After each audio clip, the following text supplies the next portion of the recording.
Ukrainian President Volodymyr Zelenskyy on Wednesday expressed hope that united efforts by Europe and the US could help push Russia towards a diplomatic solution of the ongoing conflict.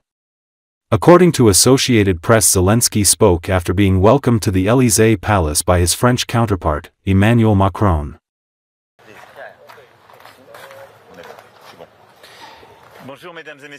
Сьогодні ми знаходимося в такому моменті, коли Франція, як і інші країни, дійсно хочуть наблизити максимально мир. На жаль, поки що ми не бачимо сигналів від Росії, що вони хочуть закінчити війну. Але я впевнений, що наш союз, союз передусім Європи, який з початку війни з нами, і союз Європи з Америкою нам допоможуть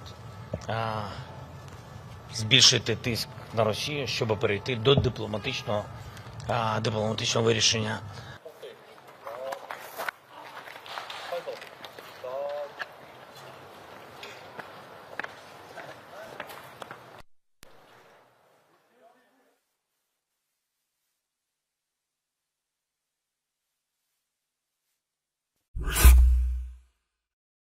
Danish Prime Minister, Mette Frederiksen, said Wednesday that Russian President Vladimir Putin cannot be trusted and was testing the European and transatlantic unity. According to Associated Press, speaking at the joint press conference with Ukraine's Volodymyr Zelenskyy at her official residence, Frederiksen said Putin could stop the war if chose to do so. Instead, he continues his brutal war, supported by Iran, Belarus, North Korea, enabled by China, Frederiksen said. Her remarks came as Russia fired more than 500 drones and 24 missiles at Ukraine overnight. These are now regular strikes, several times a week, and a clear signal that Russia rejects any attempt to end the war and wants to keep fighting, Zelensky said. The main Russian nighttime targets were civilian infrastructure, especially energy facilities, Zelensky said, as another winter approaches 3 years after Russia's all-out invasion of its neighbor. The attacks targeted mainly western and central Ukraine and wounded at least 5 people, the Ukrainian Air Force said. Ukraine's president and European leaders meanwhile persevered with talks aimed at strengthening Ukrainian defenses and bringing momentum to so far unsuccessful US-led peace efforts. Frederiksen was on Wednesday hosting leaders of the Nordic-Baltic 8 along with Zelensky for discussions on the issue.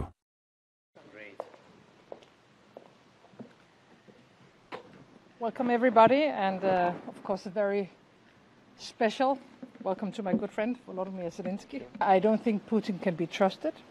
He could stop the war today if he wanted to. Instead, he continues his brutal war, supported by Iran, Belarus, North Korea, enabled by China. Look at the pictures we are seeing in these days. And I think they are all testing our resolve. They are testing our European and transatlantic unity. It was about progress in the meeting between you and Vladimir Putin. Last night, Russia launched another massive strike nearly 500 drones and more than 20 missiles, including ballistic, mostly ballistic by the way, this night. And these are not now regular strikes. Several times a week, and a clear signal that Russia rejects any attempt to end the war and wants to keep fighting. Welcome. Volodymyr, good to see you. The same. Okay, and we will find inside and then we start. Hello. Again, to Denmark? Really?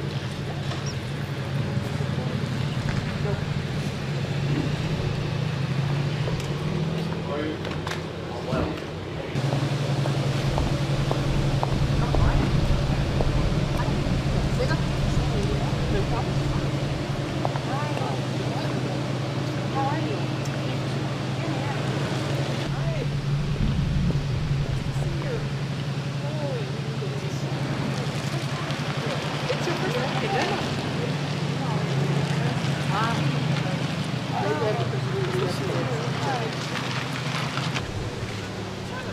about that place. Beautiful place.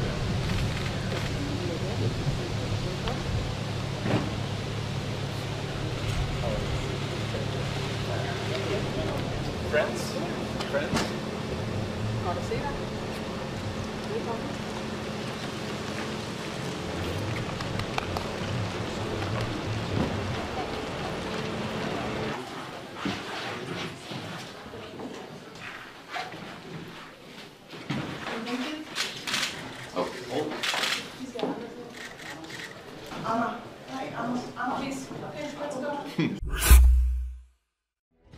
Humanitarian aid was ceremoniously delivered to occupied Donetsk from the Pskov region. Just 2,000 bottles of water. The volume is enough for 1 or 2 entrances for a couple of days. For a region where hundreds of thousands of people suffer from a complete lack of water supply, such support looks like a mockery. The Russians were not shy about putting on a show. Bright vests, pompous music, loud words of volunteers. But as users note, the cost of filming the video could have exceeded the price of the water itself. The reaction in Donetsk publics is explosive. People openly mock the generosity. Others write that they are not being given any water and the humanitarian aid will end up on the shelves of supermarkets controlled by Pushilin, where it will be sold at inflated prices. A whole 2,000? That's a splurge. Who did you give it to anyway? Are we going to buy it in stores? In Makeyevka, the tap has been dry for 2 months, and it looks like only officials will get water. This story clearly shows what Russia has turned Donbass into. First, the occupation destroyed the water supply system, which had been working properly until 2014. Now, instead of restoring the infrastructure, people are shown a pitiful batch of water, which is enough for 1 or 2 entrances. Residents of Donetsk call what is happening an outright insult. Tens of thousands of families are forced to live without water, to carry buckets and canisters, while the Russian administration puts on a show with a couple of thousand bottles, making money off of someone else's misfortune. Recall Donetsk residents began to fight for water in conditions of severe shortages. Russia is unable to manage Donetsk. Neither infrastructure, nor social services, nor basic living conditions have been restored.